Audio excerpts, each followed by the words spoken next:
The moment my daughter wrinkled her nose and said my car smelled like fast food, something inside me finally snapped.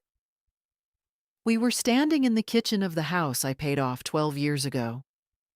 Morning light was coming through the blinds, hitting the old oak table where I'd just set down a paper bag with 2 sausage biscuits and a cup of burnt diner coffee I hadn't finished during my last DoorDash run.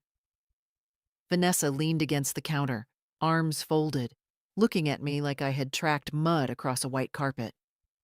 "Mom, seriously," she said, waving a hand in front of her face. "Your car reeks. Fries, grease, burgers. It's embarrassing. I hate when my friends have to get in there." For a second, I just stood there holding my keys. 71 years old, up since 5 in the morning, delivering pancakes, burritos, and egg sandwiches across half the county while my grown children slept like teenagers upstairs. And she was embarrassed by the smell of fries. "Your friends?" I said slowly. Vanessa rolled her eyes and reached for the refrigerator. "Yeah, normal people don't want to ride around in a car that smells like a drive-thru." Upstairs, a floorboard creaked. That meant Brian was finally awake. It was already almost 11.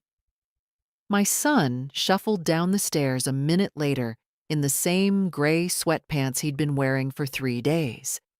His hair looked like it had lost a fight with a pillow. "Morning," he mumbled, opening the cabinet and grabbing a bowl. "Morning," Vanessa said with a laugh. "Mom's been out working since sunrise." Brian poured cereal and shrugged. "She likes driving around." Likes. That word landed heavier than the rest. I set my keys on the counter and took off my cardigan.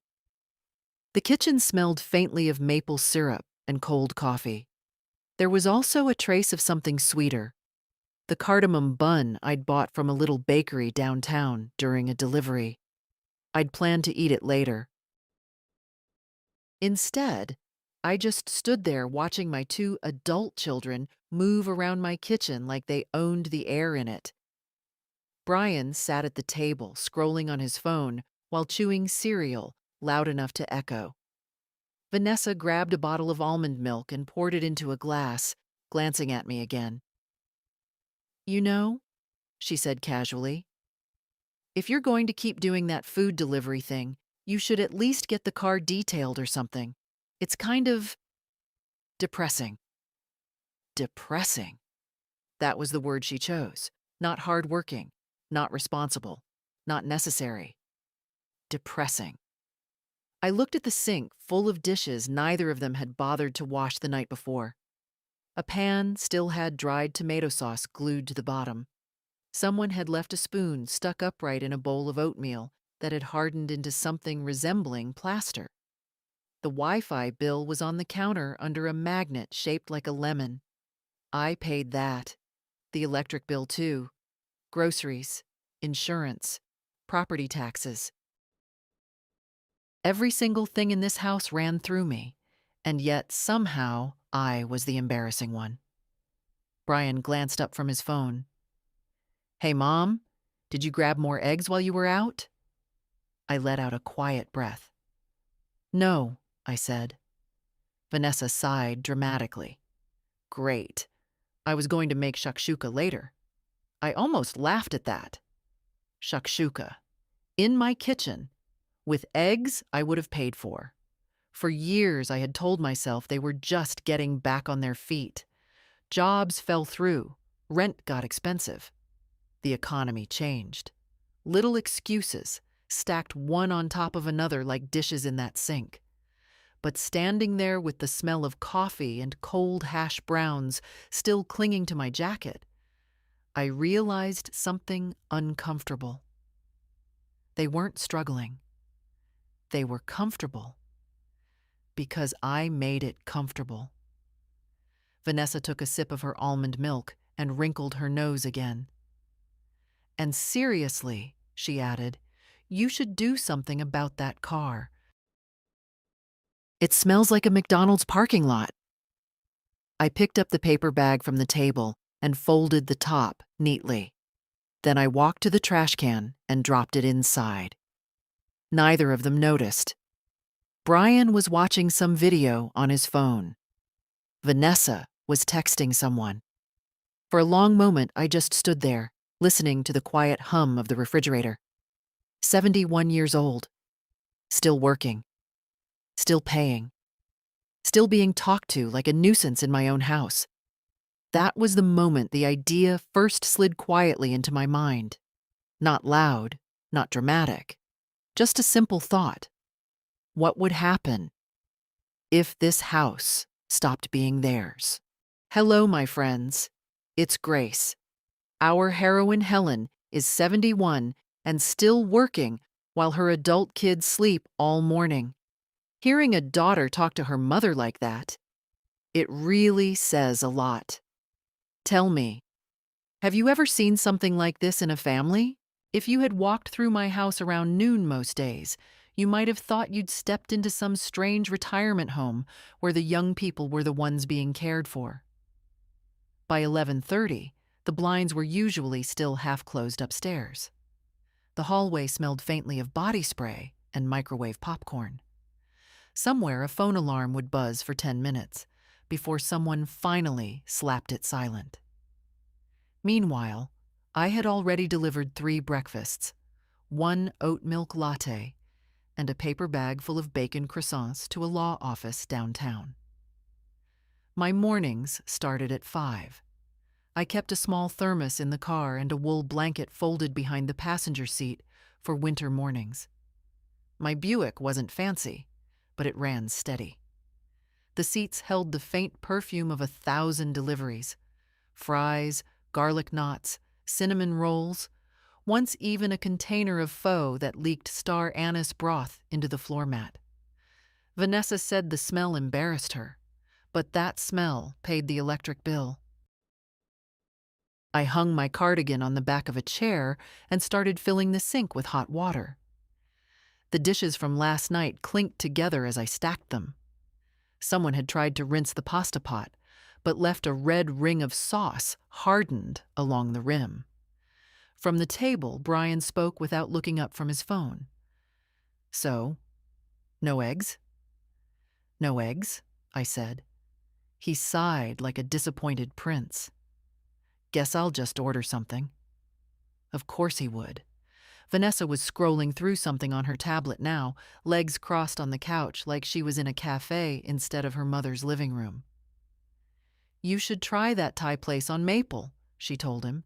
Their pad krapao is insane. Brian nodded. Yeah, but it's like $20. They both glanced toward me at the same time. It wasn't even subtle anymore.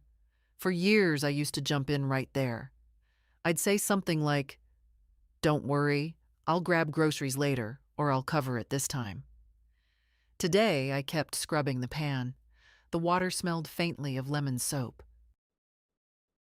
Outside, a delivery truck rolled past the house with that low diesel rumble that vibrates through the floorboards. Vanessa noticed my silence. "Mom," she said, "did you hear me?" "I heard you." Well? Well, what? She frowned like I was the one being strange. "Are you going shopping later?" I rinsed the plate slowly. "Probably not." Brian leaned back in his chair. "Why not?" I shrugged. Didn't feel like it. That answer seemed to confuse both of them more than if I'd yelled. Vanessa stood and walked toward the fridge again. She opened it, stared inside for a few seconds, then shut it with a small, irritated push. "There's nothing here," she said. That wasn't exactly true. There was yogurt, half a jar of apricot preserves, some cheddar, a bundle of scallions, and the leftover lentil soup I'd made 2 nights ago in my old cast-iron Dutch oven. But none of it counted to them. Brian glanced at the fridge like it had personally offended him. "You used to keep it stocked." "Used to." I dried my hands on a towel and leaned against the counter. Funny thing about words. Sometimes they don't sting until you hear them out loud. Used to. They were right. I used to keep it stocked. I used to cook dinners that took 2 hours. I used to leave little containers of things in the fridge. Roasted carrots with honey, lemon chicken, once even a ridiculous saffron rice dish I'd learned from a cookbook after a delivery to a Persian restaurant. Back when I still believed gratitude was coming eventually. Vanessa sat back down with a huff. You know, she said, it would just be easier if you slowed down with all that delivery stuff and focused on the house again. Focused on the house. The house that had been mine since 1994. The house whose mortgage I finished paying the year Brian turned 25. I looked around the kitchen slowly. The oak cabinets were a little worn at the handles now. The floor had a small crack near the dishwasher tile where Brian had dropped a toolbox years ago. The house had held birthdays, Christmas mornings, my husband's quiet laugh when he used to sneak extra sugar into his coffee. And lately, it had been holding 2 adults who treated it like a free hotel. Brian suddenly spoke again. Actually, Mom, he said, still staring at his phone, I might need to borrow the car later. I blinked once. My car? Yeah, just for a bit. Vanessa perked up. Oh, good idea, she said. Just air it out first. That was when I realized something that felt both heavy and strangely freeing. Neither of them had asked how my morning went. Neither had asked if I was tired. Neither had asked if I needed help. The only thing they had noticed about my work was the smell. I walked over to the window and looked out at the driveway. My old Buick sat under the maple tree, sunlight reflecting off the windshield. That car had taken me through rainstorms, snow, and one terrifying delivery during a thunderstorm that rattled the steering wheel. It had carried hundreds of meals. It had carried my independence. And suddenly, standing there in my own kitchen, another quiet thought formed beside the one from earlier. If the house disappeared, they'd have nowhere to sleep until noon. I watched a breeze move through the maple leaves outside. Then I said something that made Brian finally look up. No, I told him calmly. You can't borrow the car. He frowned. Why not? I turned from the window. Because, I said, I might need it. And for the first time in a long while, that was actually true. 2 days after the car smells like fast food comment, the real humiliation arrived. Not louder, just sharper. It was a Saturday, which meant the neighborhood was busy. Lawns getting mowed, dogs barking behind fences, someone grilling too early in the afternoon, so the smell of charcoal floated through the street like a lazy cloud. I had just finished a delivery, 3 banh mi sandwiches, and a little box of pandan cake from a Vietnamese cafe downtown. The smell of cilantro and pickled carrot still lingered in the car when I pulled into the driveway. My hands ached the way they sometimes do after a long morning of driving. Nothing dramatic, just that quiet stiffness you earn after 71 years of using them. I grabbed my tote bag and walked toward the house. The front door was open. That alone was unusual. Inside, I could hear voices. Vanessa's voice, bright and performative, the way it gets when she's talking to people she wants to impress. And another voice I didn't recognize. I stepped into the hallway. I swear, Vanessa was saying with a little laugh, my mom just refuses to slow down. I paused by the doorway to the living room. There was a woman sitting on the couch, tall, polished, maybe early 40s, wearing a cream blazer and holding a glossy folder. A realtor's folder. Vanessa spotted me first. Oh, she said lightly. There she is. The woman turned and smiled politely. Hello, she said. You must be Helen. For a moment, my brain took a second to catch up. Yes, I said slowly. Vanessa stood up and gestured vaguely toward the woman, like she was introducing a neighbor who'd come to borrow sugar. This is Melissa, she said. She's just showing me some options.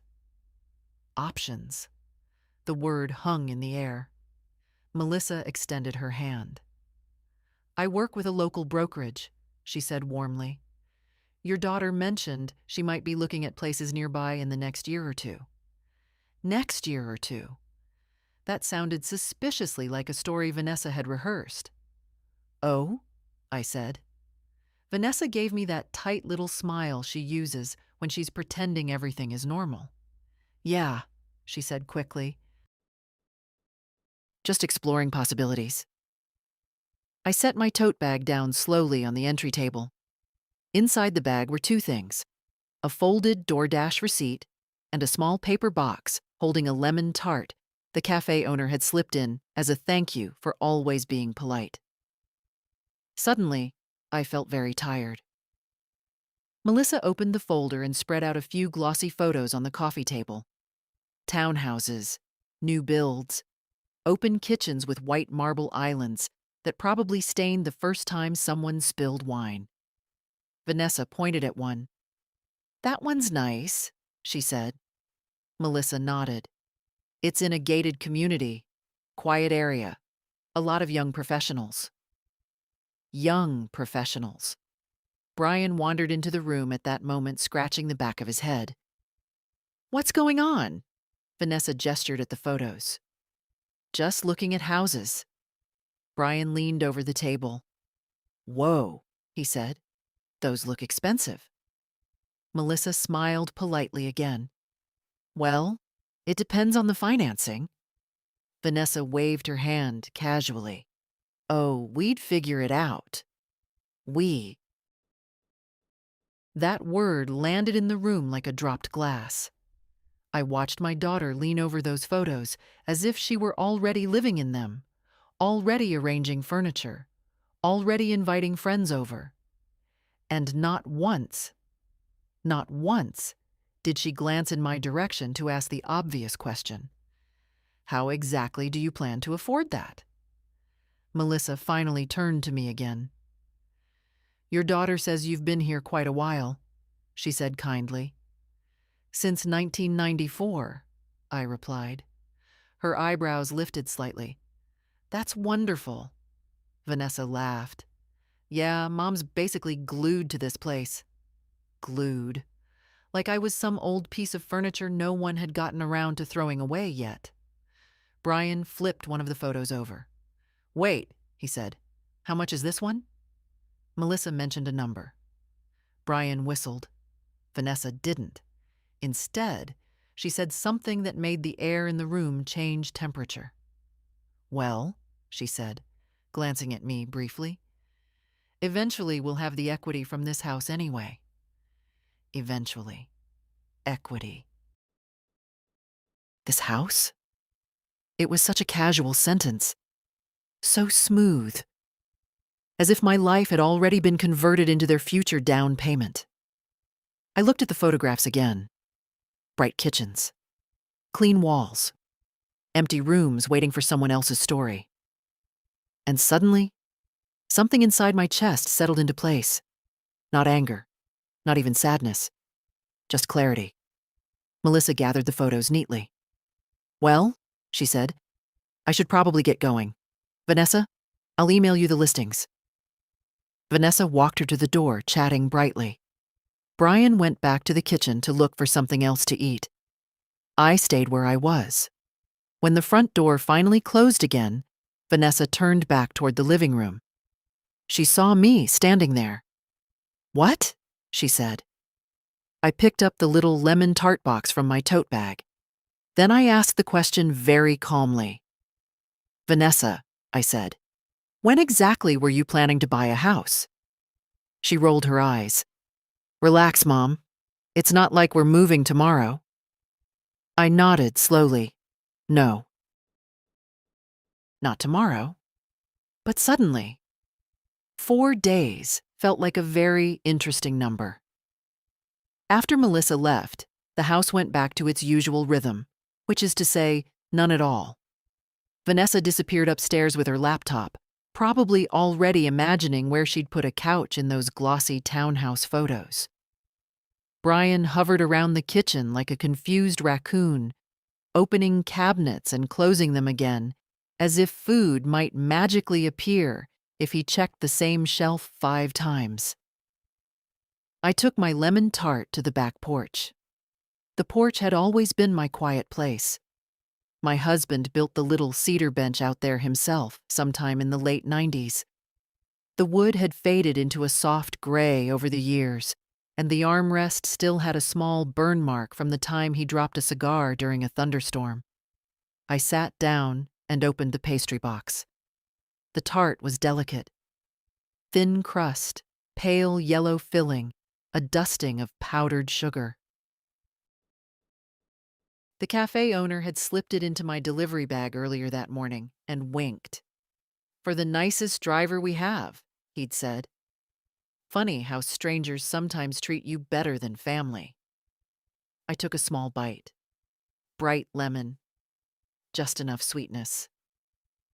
Inside the house, I could hear Vanessa's footsteps overhead and Brian dragging a chair across the kitchen tile.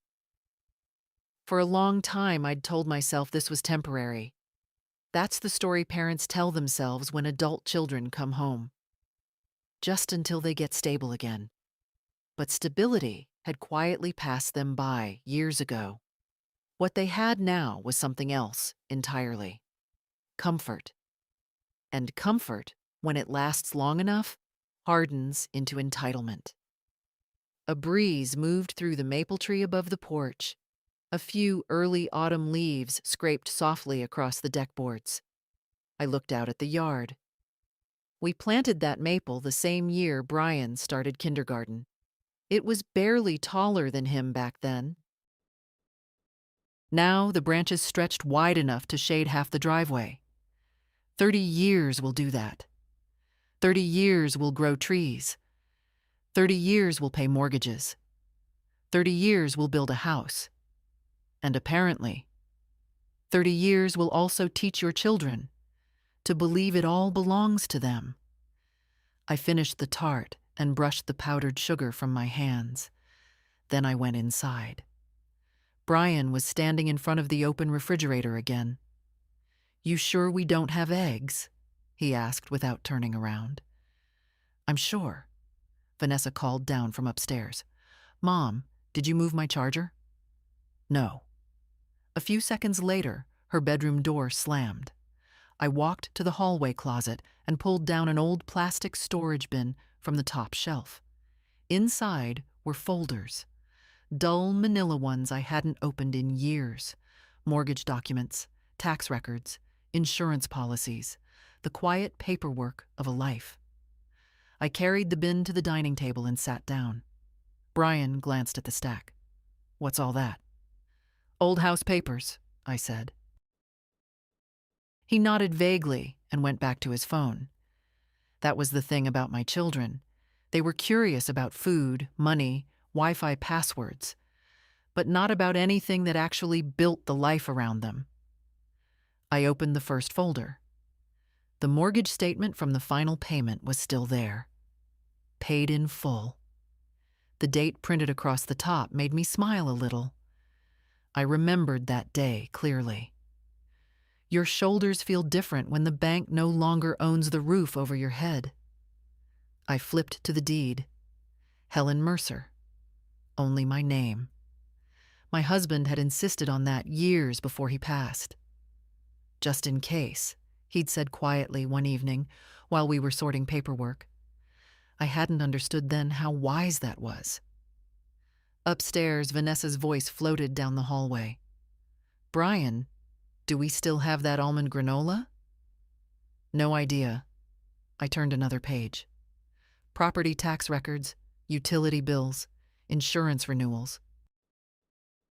All of it flowing through the same account I'd been feeding with DoorDash deliveries, small savings, and stubborn discipline. For a moment, I just sat there staring at the papers. Then I reached for my phone. The number I needed wasn't saved under anything obvious. It had been written years ago on the back of an envelope tucked into the folder. I typed it in carefully. The phone rang twice. Then a warm, professional voice answered. Pike Realty. This is Marlene speaking. I took a breath. Hello, I said. My name is Helen Mercer. A small pause. How can I help you today, Mrs. Mercer? In the kitchen, Brian laughed at something on his phone. Upstairs, Vanessa's music started playing, something loud and synthetic that vibrated faintly through the ceiling. I looked at the deed in front of me. My house, I said calmly, is paid off. Another small pause. Well, Marlene replied, a hint of interest entering her voice. That's always a good starting point. I allowed myself the smallest smile. Yes, I said. I imagine it is. Then I asked the question that would quietly change everything in that house. If someone wanted to sell fairly quickly, I said, how fast could that happen? There was a soft shuffle of papers on the other end of the line. Well, Marlene said thoughtfully, in this market. Sometimes 4 days. I looked toward the staircase where Vanessa's music was still thumping. 4 days. The number settled into my mind like a coin dropping into a jar. Mrs. Mercer? Marlene asked. Yes, I said. My voice sounded steady.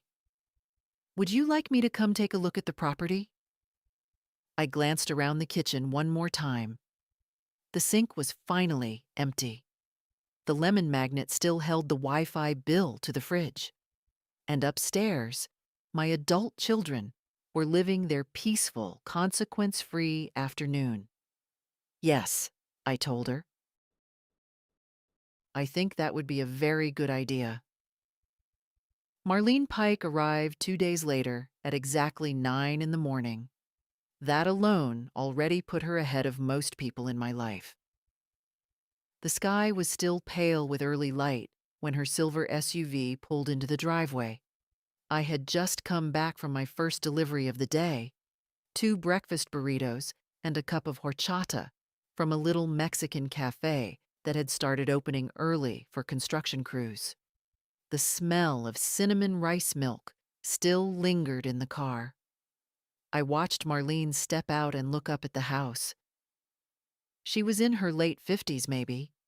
Neat navy blazer, short blonde hair, the kind of calm confidence you see in people who have been walking through other people's houses for 20 years. She didn't rush. That was the first thing I liked about her. I met her on the front porch. You must be Mrs. Mercer, she said with a warm smile, extending her hand. Helen is fine. Her handshake was firm, but not pushy. I appreciate you meeting early, she said. I start working early, I replied. She glanced at the driveway where my Buick sat under the maple tree. DoorDash? I nodded. My mother does Instacart, Marlene said with a small laugh. Says it keeps her sharper than crossword puzzles. I liked that answer. Inside the house, things were still quiet. Brian and Vanessa rarely woke before 10 unless someone forced the issue, and I hadn't forced anything that morning. Perfect, Marlene said softly when she stepped into the living room. We can walk through without interruptions. She moved slowly through the house, not the way Melissa had with her glossy folders and bright sales voice. Marlene observed things, walls, light, floor lines. She stopped by the kitchen window. Good natural light, she murmured. I leaned against the counter. The cabinets are older, I said. Older cells? She replied calmly. People call it character now. That made me smile. We moved through the dining room, the hallway, the laundry room. Marlene scribbled notes on a small tablet. When we reached the staircase, She lowered her voice slightly. Anyone else living here? My adult children, I said. Do they know you're selling? No. Marlene paused for exactly half a second. Then she nodded once. I understand. And the interesting thing was, she really did. Realtors see families at their strangest moments: divorce sales, inheritance sales, quiet desperation wrapped in freshly vacuumed carpets. This was probably just another Tuesday to her. We walked upstairs. Vanessa's bedroom door was closed. Music played softly inside, something electronic and restless. Brian's door was half open. I could see his laundry basket overflowing like a defeated laundry volcano. Marlene kept her voice neutral. 3 bedrooms. Good layout. We stepped into the last room, the small office my husband used to work in. His old desk still stood by the window. I had kept it exactly the same. Marlene looked around quietly. People love a home office these days, she said. Then she turned toward me. Mrs. Mercer, can I ask you something directly? Of course. Do you want the fastest sale possible or the highest price possible? That question sat between us for a moment, because the honest answer was a little bit of both. But the real answer was something deeper. I want clean, I said finally. Marlene's eyebrows lifted slightly. Clean? No complications, I said. No delays. No negotiations dragging on for months. She nodded slowly. That usually means pricing it right from the beginning. That's fine. We walked back downstairs. As we reached the kitchen, Brian shuffled in, wearing a wrinkled t-shirt and blinking at the sunlight like a cave animal emerging into the world. He looked at Marlene, then at me. Who's this? Marlene smiled politely. Good morning? Brian looked confused. I poured myself a cup of coffee before answering. This is Marlene Pike, I said calmly.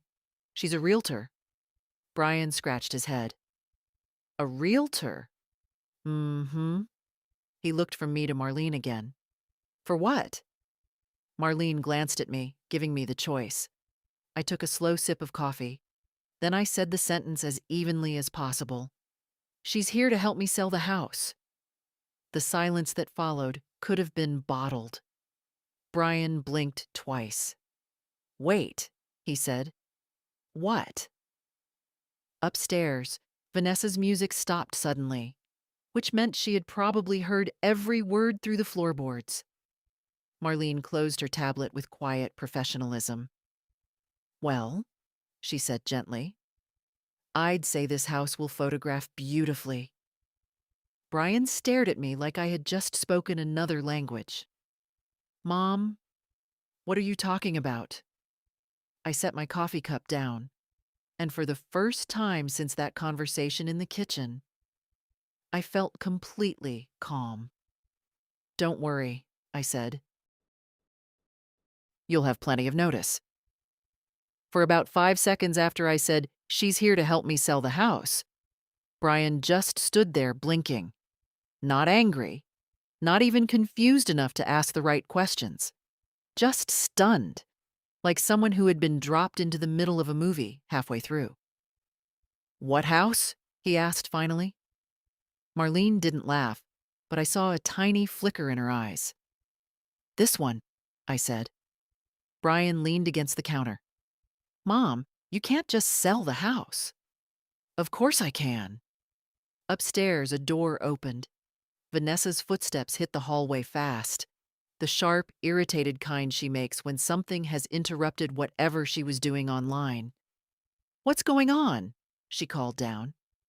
She appeared at the top of the stairs wearing a silk robe and holding her phone. Then she saw Marlene. Then she saw Brian's face. Then she looked at me. What did you do? The tone already assumed guilt.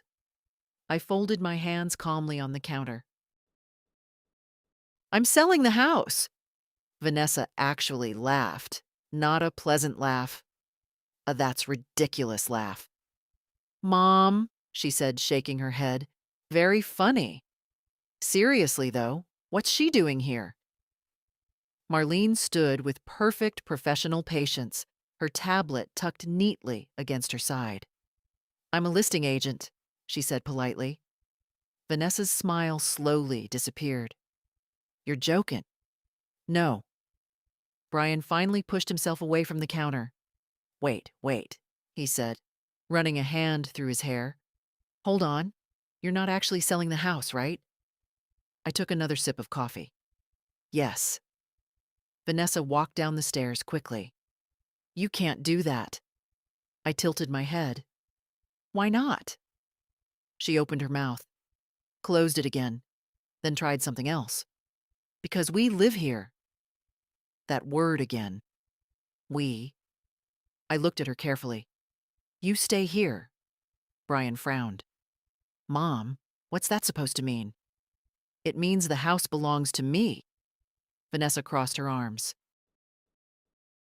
Well, obviously we know that, but what? She hesitated. That was the problem when someone had been living inside an assumption for years. When the assumption cracked, the logic underneath it was usually pretty thin. You can't just decide something like that without talking to us, she said finally. I almost smiled. I just did talk to you. Brian rubbed his temples. This is crazy. Marlene stepped in gently, the way people do when they've seen family tension before. If it helps, she said calmly, nothing happens overnight. Selling a house takes a little time. Vanessa turned toward her. Good, she said quickly, because this isn't happening. Marlene didn't argue. She just looked at me. I answered for both of us. Oh, I said quietly. It's happening. Vanessa stared at me like she was trying to figure out whether I'd suddenly developed a brain tumor. You're being dramatic, she said. Am I? Yes. Brian pointed toward the hallway. Mom, come on.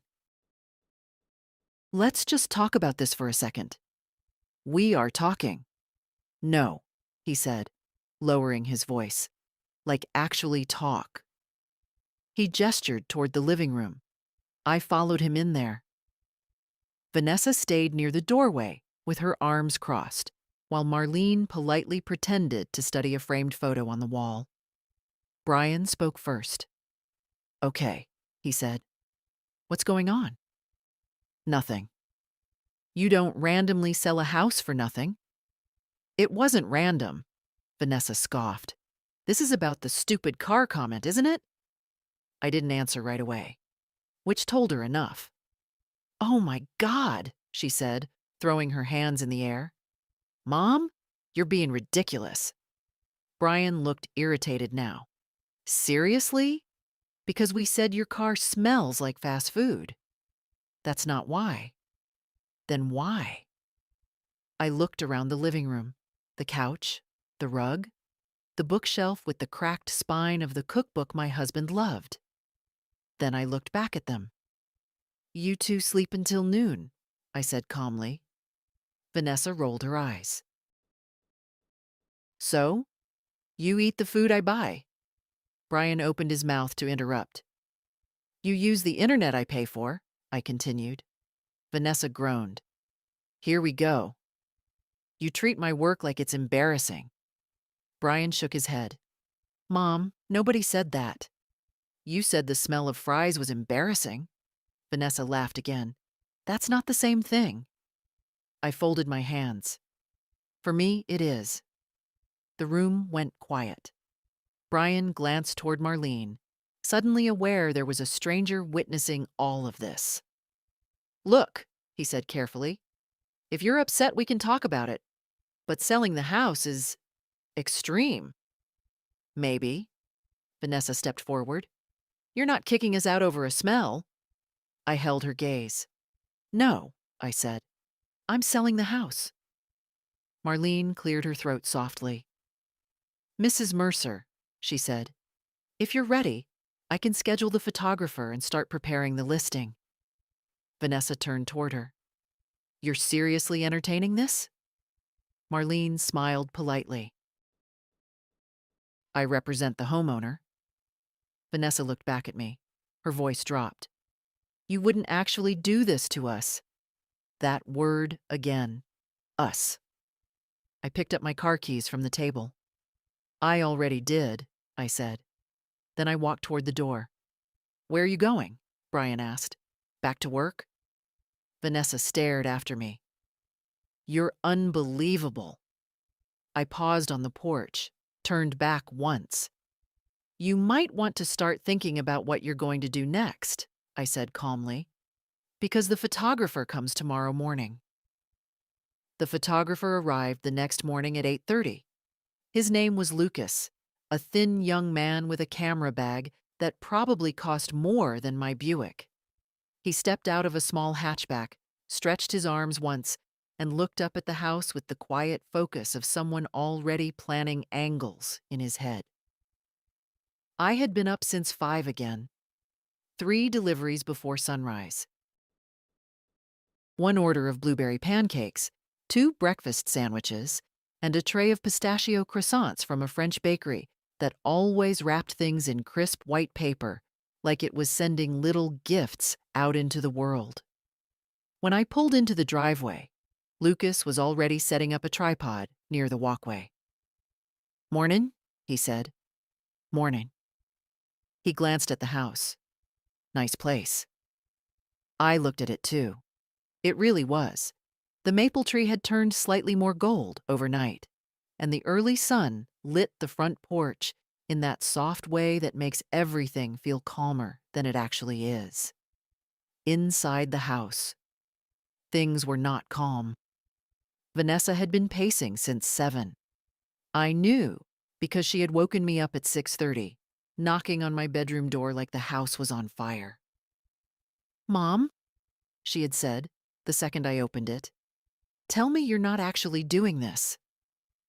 I had simply said, good morning. Now, as Lucas followed me through the front door with his camera equipment, the tension inside the house felt like static before a storm.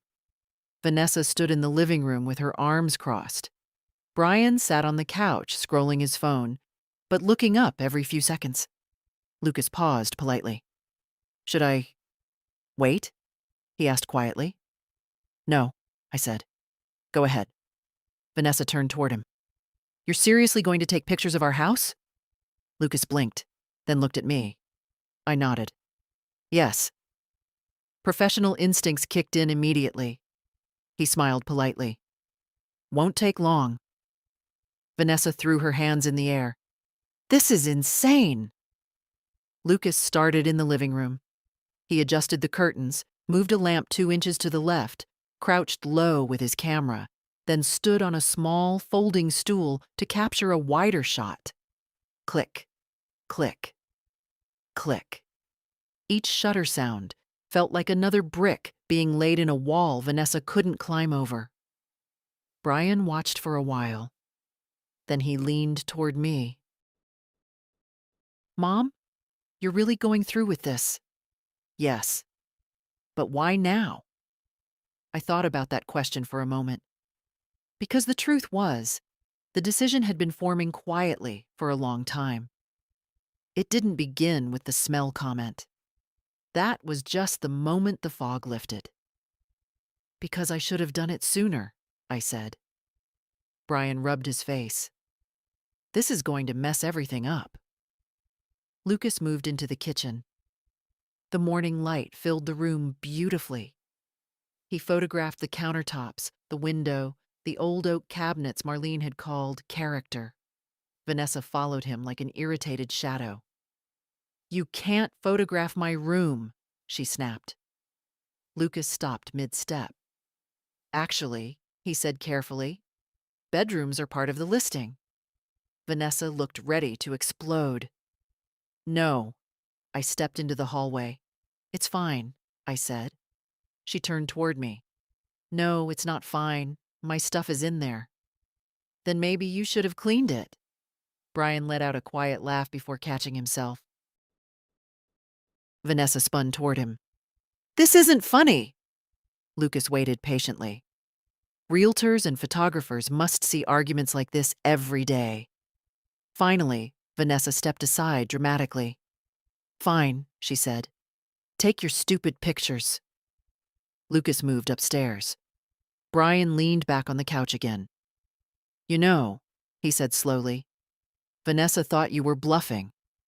I wasn't. I can see that now. A few minutes later, we heard Lucas's camera clicking upstairs. Vanessa's voice followed. Don't photograph that corner. Click. I said don't.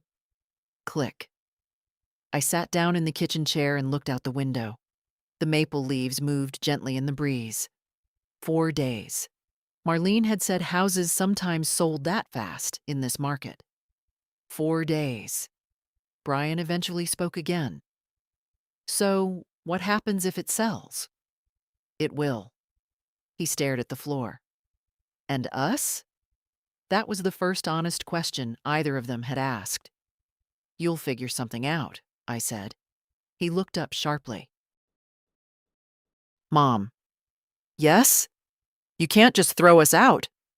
I met his eyes. I'm not throwing you out. Lucas came down the stairs at that moment with his camera hanging around his neck. All set, he said cheerfully. Great house. Vanessa stood at the top of the stairs, glaring at everyone. Lucas packed up his equipment. I'll send the photos to Marlene this afternoon, he said. Listing should go live pretty quickly. Pretty quickly. Brian stood slowly. Mom? But I was already reaching for my keys. I have a lunch delivery window, I said. Vanessa laughed again, but it sounded thinner this time. You're really leaving right now? Yes. Brian followed me to the door. When does the listing go up? Probably today. He ran a hand through his hair. And then what? I opened the front door. Then we see how fast 4 days can pass. Outside, the autumn air smelled faintly of wood smoke and fresh bread from the bakery down the street. I walked to my car. Behind me, the house stood quiet. For the first time in years, it felt like it belonged to me again. The listing went live that same afternoon. I was sitting in the parking lot of a small Thai restaurant waiting for an order. Green curry, 2 iced teas, and something labeled cow soy that smelled like turmeric and lime even through the sealed bag. My phone buzzed. Marlene. I answered on the second ring. Well, she said, and I could hear the smile in her voice. The photos look fantastic. We're live. Already? Already. I leaned back in the driver's seat and looked out at the street. Lunch traffic was moving slowly. People carrying office bags. Someone walking a dog in a tiny red sweater. For them, it was just another Wednesday. For me, it felt like a door had quietly unlocked somewhere. How's the response? I asked. Immediate, Marlene said. 3 showing requests already. I blinked. That fast? Your house is priced right, Helen. And it's clean. Buyers love clean. I thought about the kitchen that morning. The light on the oak cabinets, the maple tree out front. Yes, I said softly. It is. When I got home that afternoon, Vanessa was sitting at the dining table with her laptop open. Brian stood behind her, both of them staring at the screen like they were watching a live news broadcast. Vanessa looked up the second I walked in. It's online. I hung my keys on the hook by the door. Yes. Brian turned the laptop slightly so I could see. There it was. My house, bright photos, wide angles, sunlight pouring through the windows like the place belonged in a magazine. Charming 3-bedroom home, Vanessa read aloud in a mocking voice. Warm, natural light, mature maple tree, classic oak cabinetry. She slammed the laptop shut. You staged it. No, I said. It just looks nice. Brian rubbed the back of his neck. There are already showing times, he said quietly. Yes. Vanessa stood up. You didn't even ask us. I took off my cardigan. You already said that. And you don't care? I care, I said. I just made a decision anyway. She stared at me like she didn't recognize the woman standing in front of her. That might have been true. Brian opened the laptop again. Tomorrow, he said slowly. 2 showings. Vanessa leaned over his shoulder. And 1 Friday morning. Her voice had changed slightly now. The anger was still there, but something else had crept in. Unease. Mom, Brian said carefully, what happens if someone actually buys it? I walked into the kitchen and poured myself a glass of water. They probably will. That's not what I asked. I drank half the glass before answering. If someone buys it, I said calmly, we move out. Vanessa slammed her hand on the table. This is unbelievable. Brian looked like he might actually be calculating something now. How long would we have? Depends on the closing, I said. Usually 30 days. Vanessa's eyes widened. 30 days? Yes. You're giving us 30 days to find somewhere to live? I'm selling a house, I corrected. That's the same thing. Brian sat down slowly. Vanessa. What? She snapped. He gestured at the laptop. Look at the price. She did. Then she looked at me again. And where exactly are you going to go? She asked. That question hung in the air for a moment. Because until that second, they hadn't even considered that part. They assumed I'd still be there, in the background, paying for things, cooking, existing quietly in the same kitchen. I've been looking, I said. Brian's eyebrows lifted. You already have a place? Almost. Vanessa shook her head. No, you can't just move somewhere without talking to us. I leaned against the counter. Why not? Because we're your family. I looked at her, really looked, at the frustration, at the disbelief, at the sudden fear that comfort might actually end. Yes, I said gently. You are. The room went quiet again. Brian finally closed the laptop. What if it sells fast? He asked. I thought about Marlene's words that morning. 4 days, sometimes faster. Well, I said, then I guess we'll all learn something new. At that moment, my phone buzzed again. Another message from Marlene. 2 more showing requests just came in. Tomorrow afternoon. I smiled faintly. 4 days suddenly felt very possible.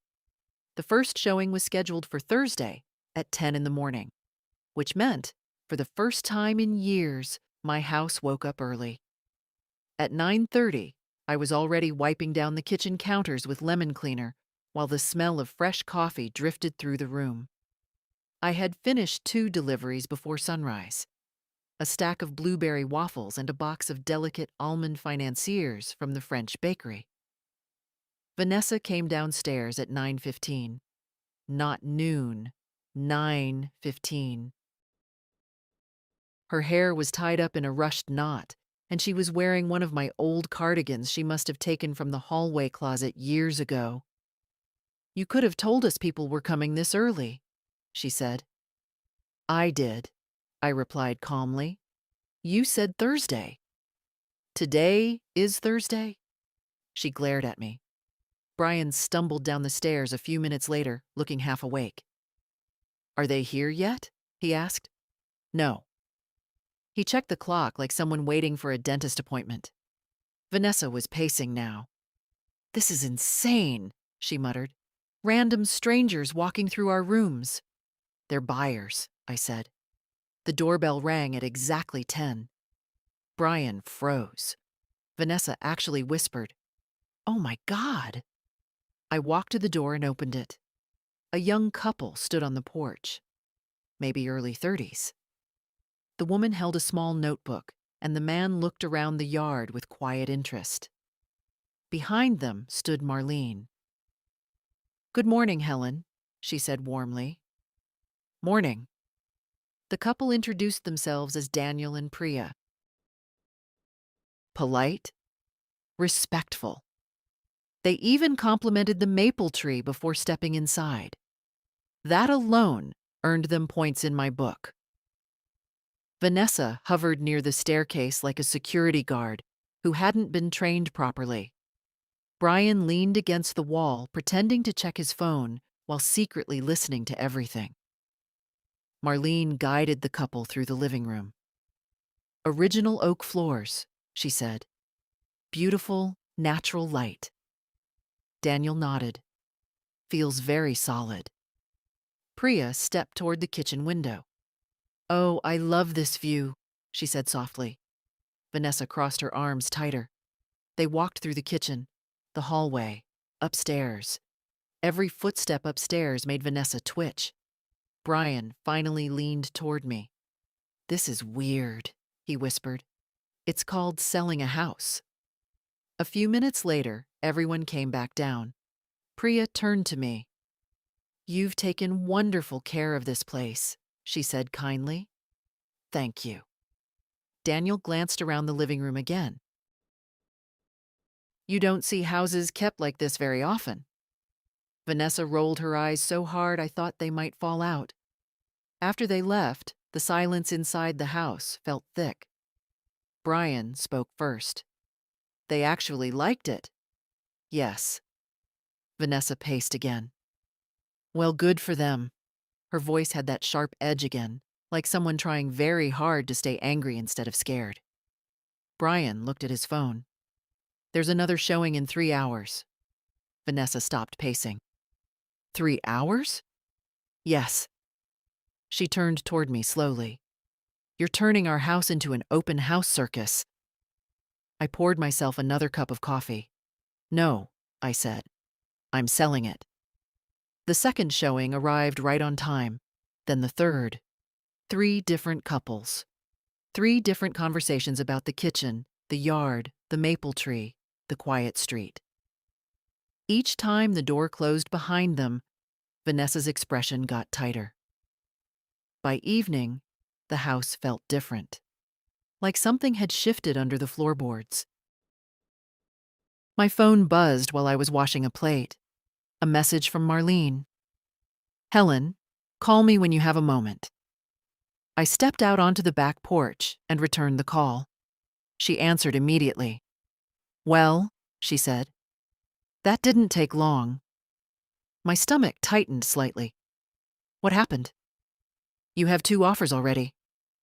For a moment, the world went very quiet. "How serious?" "Very." I looked out at the yard. The maple leaves moved gently in the evening breeze. "Are they close to asking?" I asked. "One is," Marlene said. "The other is above." Above. Inside the house, Vanessa's voice carried faintly through the kitchen window. "What if someone actually buys it this week?" Brian answered something I couldn't hear. I smiled slightly. "Send me the details," I told Marlene. When I walked back inside, both of them looked up immediately. Vanessa spoke first. "What did she say?" I set my phone on the counter. "We received offers." Brian blinked. "Already?" "Yes." Vanessa laughed nervously. "That doesn't mean anything." I looked at her. Then I said the words very calmly. "One of them is above asking." The color drained from her face. Brian sat down slowly. And for the first time since this started, neither of them had anything to say. Friends, imagine strangers walking through your own house deciding if they want to buy it. Helen stayed calm. "But that's not easy. Tell me honestly, would you accept the offer right away or wait?" That night, the house was quieter than usual. Not peaceful, just tense. Brian sat at the dining table with his laptop open, staring at rental listings the way someone studies a foreign language they never expected to learn. Vanessa was on the couch with her phone pressed to her ear, pacing in small circles. Yes, I know, she was saying, but she's actually serious. No, I'm not kidding. The house already has offers. I didn't ask who she was talking to. Probably one of the friends who had complained about the smell of fries in my car. I stood at the kitchen counter slicing an apple. The knife moved slowly through the crisp flesh, the quiet thock of the blade against the cutting board echoing slightly in the room. Strange how ordinary sounds become louder when everyone else stops talking. Vanessa hung up the call and turned toward me. You told people already? No. Well, someone knows, she said sharply. Darlene just asked me why you're dumping the house. Ah, Darlene Shaw. My late husband's cousin. A woman who collected other people's family drama the way some people collect antique spoons. She probably saw the listing, I said. Vanessa scoffed. So now the whole family thinks you've lost your mind. Brian finally spoke from the table. How much were the offers? I wiped my hands on a towel. One is a little over asking. Vanessa stopped pacing.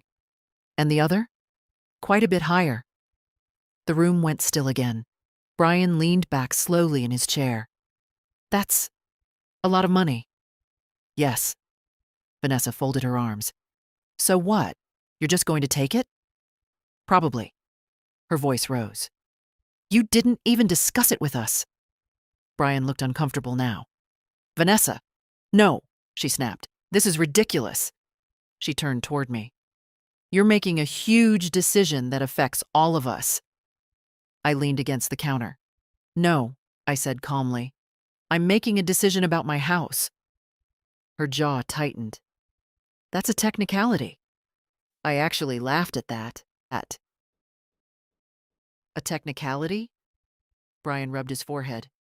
Mom, if you sell it that fast, we really only have 30 days. Yes. That's not a lot of time. I took a bite of apple. No, I agreed. It isn't. Vanessa stared at me like she was trying to force guilt into the room. Where are we supposed to go? I chewed slowly. I'm sure you'll figure something out. Brian spoke carefully now. Couldn't you just wait a little longer? Why? So we can plan. You've had years to plan. That landed harder than anything else I'd said. Vanessa shook her head. This is unbelievable. Brian closed the laptop halfway. What if we help with bills? He offered. Vanessa turned toward him. What? Brian looked at me. I mean, if the issue is money. The issue isn't money, I said. He hesitated. Then what is it? I set the apple slice down. The issue, I said quietly, is respect. Neither of them answered. Vanessa looked away first. Brian stared at the table. After a moment, Vanessa grabbed her phone again. This isn't over, she said. I'm calling Ethan. That name made me pause slightly. Ethan Cole? Family attorney. He had handled some paperwork years ago after my husband passed away. Brian frowned. What's Ethan going to do? Vanessa lifted her chin. Maybe he can talk some sense into Mom. I almost smiled. Go ahead, I said. She narrowed her eyes. You're not worried? No. Brian looked between us. Why not? I rinsed the knife in the sink. Because I already knew something Vanessa didn't. Something my husband had arranged a long time ago. The deed, the ownership, the legal details no one ever cared to ask about. When Vanessa dialed Ethan's number, I simply dried my hands and picked up my car keys. Where are you going now? Brian asked. Dinner deliveries. Vanessa scoffed. Unbelievable. I walked to the door. As I stepped onto the porch, I heard her voice inside the house. Ethan? Hi. Yeah, it's Vanessa. I need to ask you something about a house sale. I closed the door behind me. The evening air smelled like rain and distant barbecue smoke. In the driveway, my Buick waited under the maple tree. For the first time in years, I was looking forward to the next 30 days. Vanessa's call to Ethan lasted almost 40 minutes. I know that because I was still out doing deliveries when it ended. The evening shift had picked up faster than usual. One order took me to a small Ethiopian restaurant across town, where the owner packed the food in round metal containers wrapped with foil. The smell of berbere, spice, and roasted garlic filled the car so strongly I had to crack the window. Vanessa would have hated it. Too strong. Too embarrassing. I smiled a little as I drove. By the time I got home, the sky had gone dark and the porch light was already on. Inside the house, both of my children were sitting at the dining table like they'd been waiting for a verdict. Brian looked tired. Vanessa looked furious. That told me everything I needed to know. I hung my keys on the wall. "Well?" I asked. Vanessa stared at me. "You knew." I walked into the kitchen and set my insulated delivery bag on the counter. "Knew what?" She stood up so quickly the chair scraped loudly across the floor. "You knew Ethan would say there's nothing we can do." I poured myself a glass of water before answering. "Yes," I said. Brian rubbed his eyes. "He says the house is completely in your name," he muttered. "That's correct." Vanessa pointed at me like I had personally betrayed her. "You never told us that. You never asked." Brian leaned back in his chair. "Ethan said even if we wanted to fight it, we'd lose." Vanessa scoffed bitterly. "He literally said, 'Your mother can sell the property tomorrow if she wants.'" I took a slow sip of water. That sounds like Ethan. For a moment, no one spoke. The refrigerator hummed quietly behind me. Outside, a car passed down the street with its headlights briefly sliding across the living room wall. Brian finally broke the silence. "So, that's it then?" "Yes." Vanessa crossed her arms again. "You planned this." "No," I said calmly. "I decided it." She shook her head. "This is unbelievable." Brian opened his laptop again, but this time he wasn't just browsing. He was searching seriously.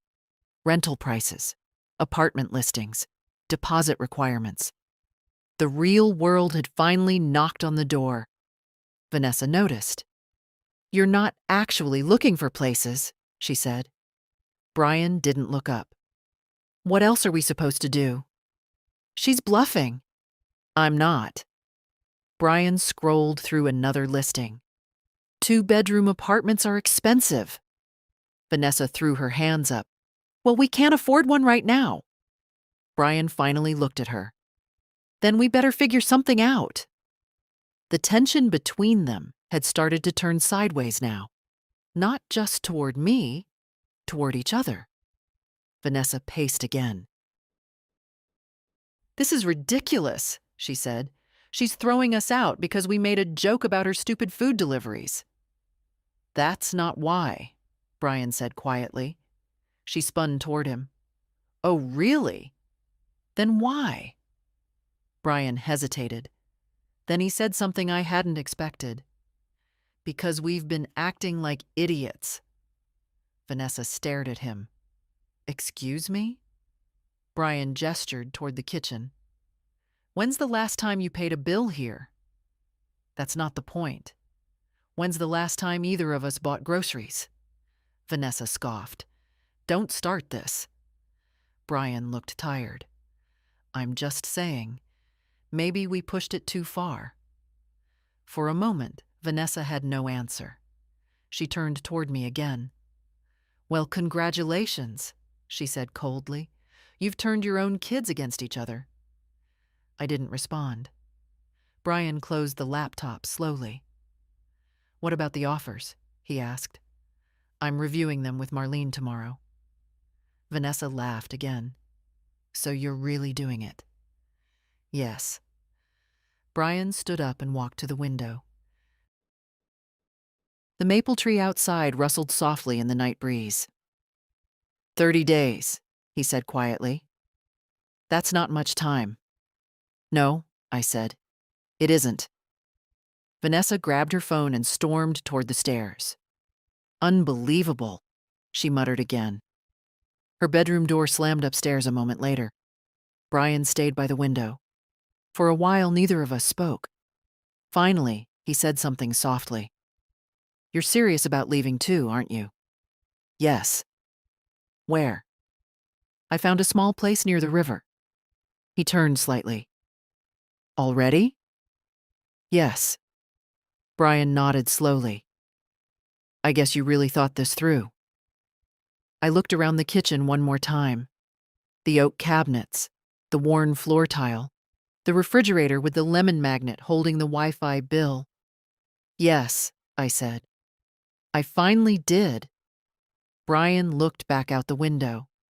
Then he asked the question that had been floating in the air all evening.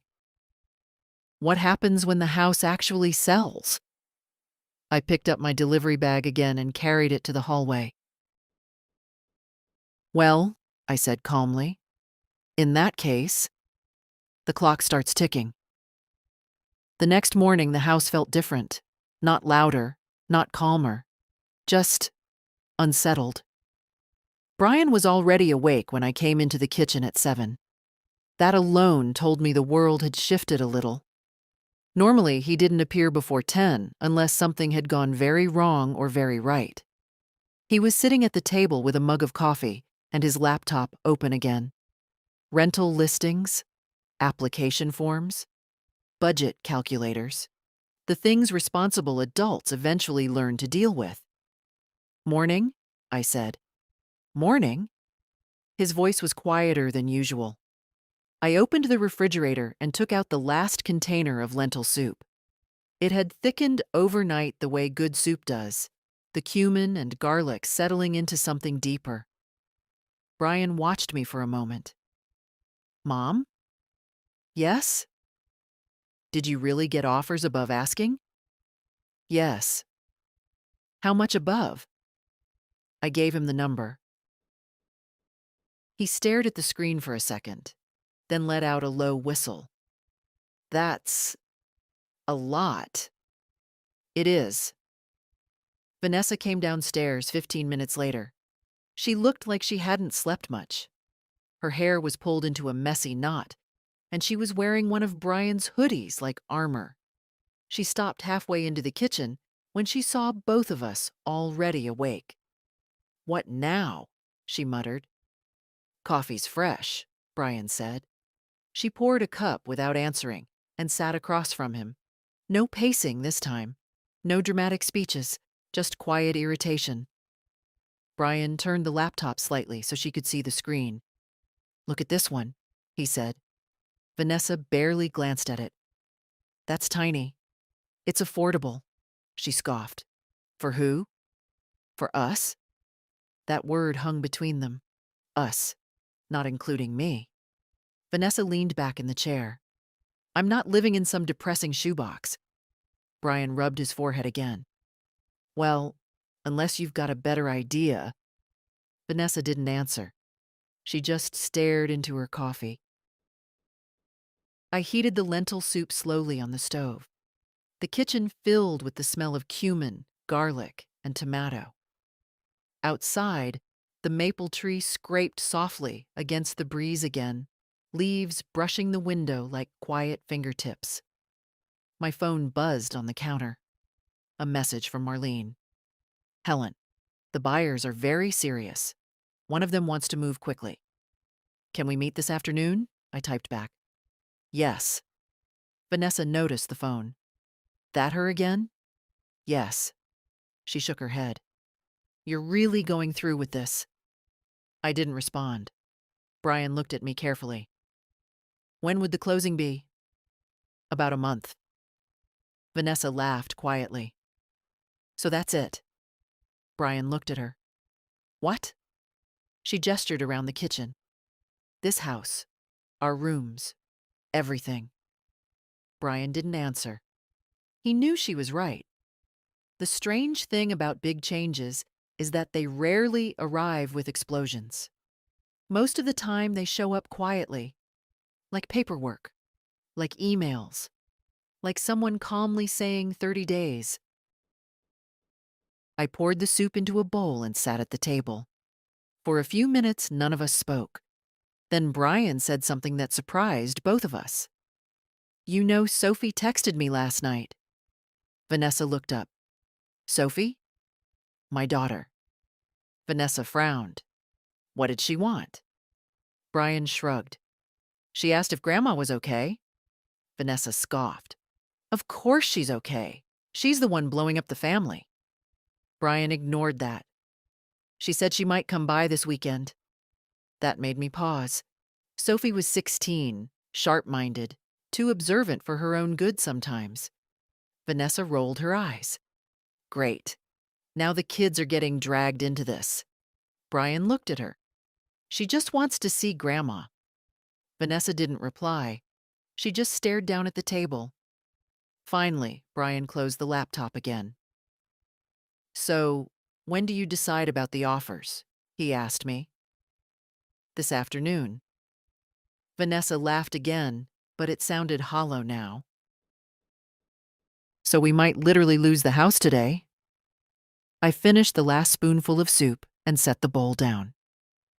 "Yes," I said calmly. "That's possible." The silence that followed felt heavier than anything we'd said so far, because for the first time, they both understood something. The house wasn't just being listed.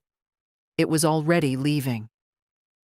That afternoon, I met Marlene at a small office near the courthouse. It wasn't one of those shiny real estate lounges with glass walls and espresso machines. Just a quiet brick building with a narrow hallway that smelled faintly of printer ink and old carpet. I liked it immediately. Marlene was already seated at the conference table when I walked in. She had 3 folders spread neatly in front of her and a cup of tea steaming beside them. "You're right on time," she said with a smile. "I try to be." I sat across from her. Through the window behind her, I could see people walking past the courthouse steps. Lawyers, clerks, someone pushing a stroller while talking loudly on the phone. Life moving forward the way it always does. Marlene slid one of the folders toward me. "These are the offers. 3, not 2. I looked up. "You said 2 yesterday." "A third came in this morning," she said. I opened the first folder. Numbers, inspection terms, closing timelines. The language of people making decisions with money instead of emotions. "Daniel and Priya increased theirs," Marlene added. "They really love the house." I studied the numbers quietly. The second offer was higher. The third was the highest.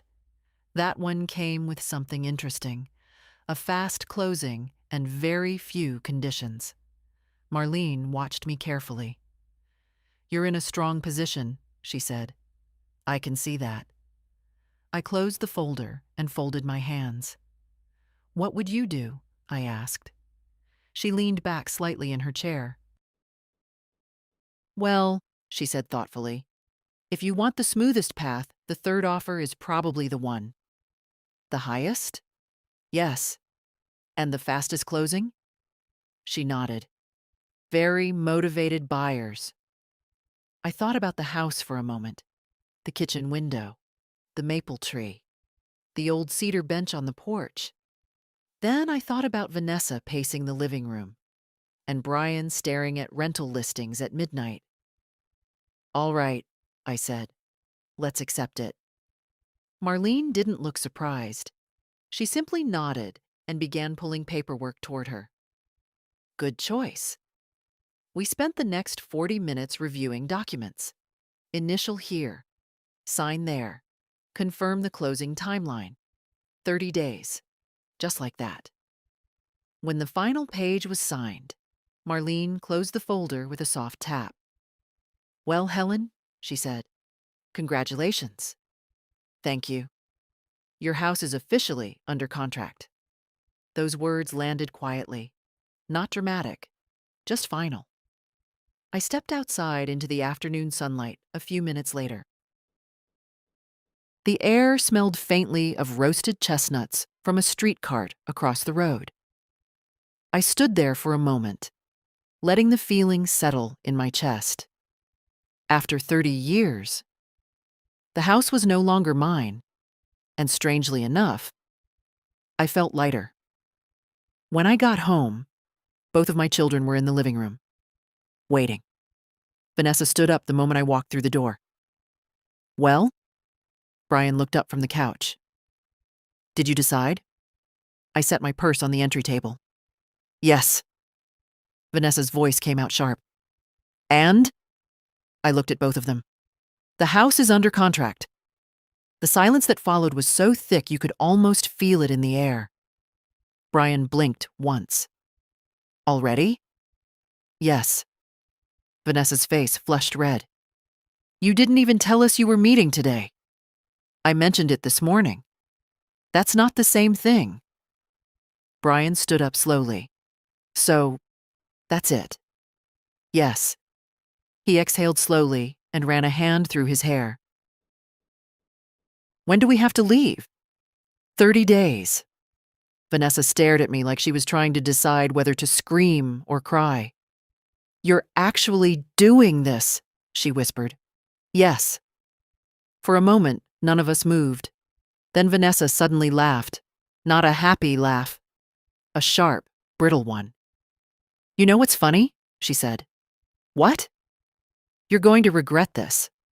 I tilted my head slightly. "Why?" "Because when everything falls apart," she said coldly, "don't expect us to come running back." I looked at her for a long moment. Then I said the quiet truth she didn't want to hear. "I wasn't expecting you to." This is the moment everything changes. Helen didn't argue. She simply signed the papers. Sometimes the quiet decisions shake people the most. Would you have done the same?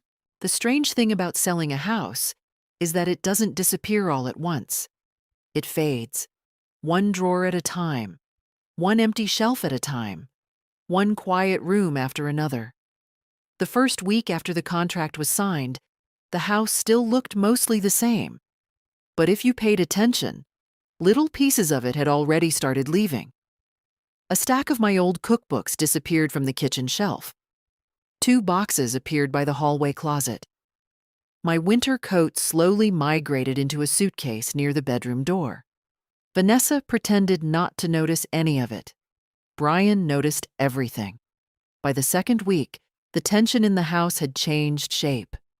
The shouting was mostly gone. Anger takes a lot of energy, and eventually, even angry people get tired. Vanessa spent more time outside the house now. Long afternoons, meeting friends, evenings out that stretched past midnight. Brian stayed home more. One afternoon, I came back from a delivery with a paper bag full of leftover empanadas from a small bakery on Riverside.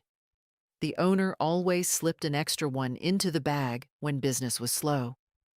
Brian was sitting at the dining table surrounded by papers. Apartment applications, lease agreements, a calculator. "You find something?" I asked. "Maybe." He turned the laptop toward me.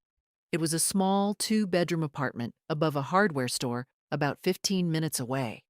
Not glamorous, but clean. "Rent's manageable if we split it," he said. "Good." He hesitated. "Vanessa hates it." "That's not surprising." He gave a tired half smile. "She thinks something better will come along." I set the empanada bag on the table. "Sometimes better things come along," I said. "And sometimes the thing you can afford is the right one." Brian nodded slowly. "You always think about things like that, don't you?"